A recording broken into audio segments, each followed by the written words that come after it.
Welcome to The Explainer. Today, we are cracking open the incredible insights from the AI Advantage Summit and turning them into a personal guide for you for what's coming next. Think of this as your new playbook. Okay, let's just let that sink in for a second. This isn't some wild claim. It was the starting point for basically every speaker at the summit. We're not talking about just another cool app here. No, this is the fundamental shift in how we work, create, and live. And it's happening at a speed we've literally never seen before. Imagine the internet's entire 30-year transformation packed into the next 5. It's a lot.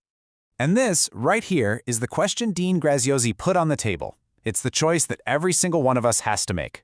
Are we going to just sit back and get swept along by this massive wave of change? Or are we going to learn how to grab the steering wheel? The whole point of this playbook is to help you move from feeling anxious about AI to taking action with AI. All right, first things first. To really get ready, we have to understand the sheer force behind this. This isn't just a ripple in the pond, it's a full-on technological tsunami. You know, this quote just nails it. It really gets to the heart of the matter. The threat isn't some super smart robot coming for your job. The real competition is going to be from your peers, from other people in your field who learn how to use these tools to become faster, smarter, and way more creative. Just standing still, that's not really an option anymore. So, Dean Graziosi laid out this brilliant comparison of the seismic shift we're all going through. For so long, we've lived in an economy that paid us for our time, for just showing up. But that's the old way. We're now moving into a new economy that rewards your creativity, your speed, and your ideas. The old gatekeepers are disappearing, and growth, well, it's not that slow, steady climb anymore. It's a rocket ship. It's exponential. And what's fueling this crazy exponential shift? It's simple. The cost of intelligence itself is just plummeting.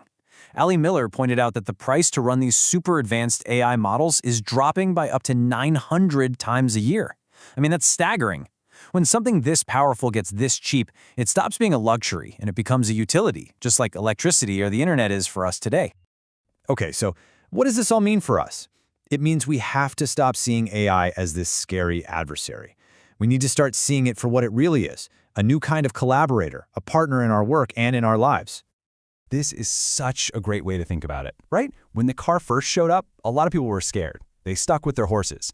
But the innovators, they learned how to drive. And they didn't just stop there. They built entire industries around it, highways, suburbs, you name it. That's the exact same opportunity we have right now.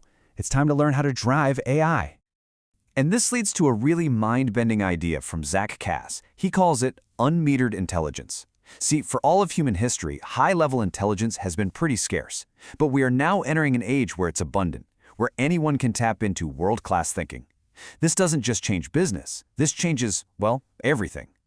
So Zach Cass actually gives us a roadmap for how this is all going to roll out. Phase 1 is where we are right now, using AI tools to make our current work better. What's next? Autonomous agents.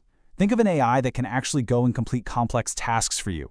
In the future, it's a seamless, screenless world where our tech just understands us.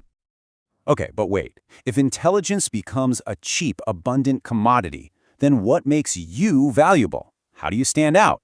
Well, the answer from every single expert was crystal clear. You double down on what makes you human.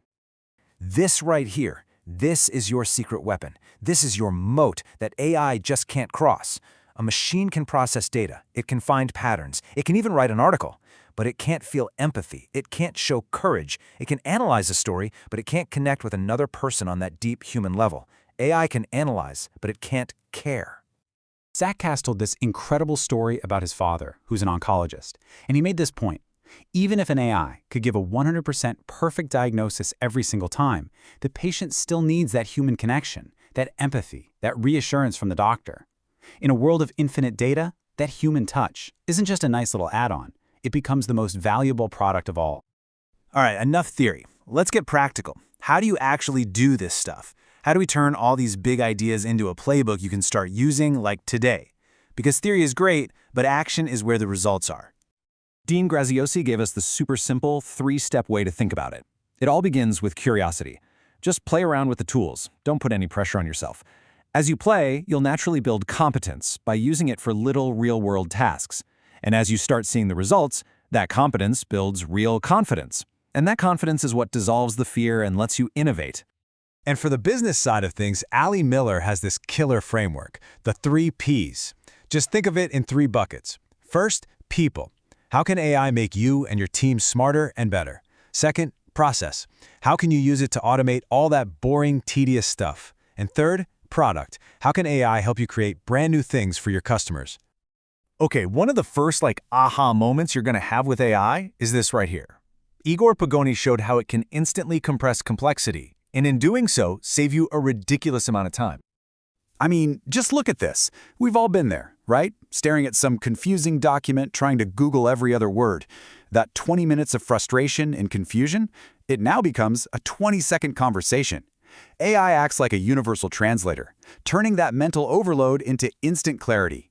And that frees you up for the stuff that actually matters. So, this all leads us to the final piece of the playbook. And honestly, it's the most important one. It's not about what tool you use. It's about adopting a whole new mindset, the mindset of a creator. This is pure Tony Robbins right here. In a world that's stable and predictable, yeah, you can get by just managing your circumstances. But we are not in that world anymore. In an era of exponential change, managing is a losing game. The winners are the people who stop reacting and start actively designing the future they want. And he broke down what it takes. He said these creators all have 5 things in common. And notice, none of these are about tech skills. It's not learn to code. It's about deeply human traits, having the energy, having the vision, and then having the relentlessness to go out and make it happen. AI is just the tool. These qualities, that's the artist's hand. And Dean Graziosi gave us this perfect little formula to keep us on track. You take the incredible leverage of AI, you multiply it by your human purpose, and you divide it by your fear, which you shrink by taking action. It's how you make sure this powerful tech serves your goals, not your distractions. So it all comes back to that first question, doesn't it? It all comes back to a choice. The old playbooks are useless. The gatekeepers are gone. The tools to build whatever you can imagine are now in your hands. So the only question left is, are you going to watch this revolution from the sidelines, or are you going to help lead it?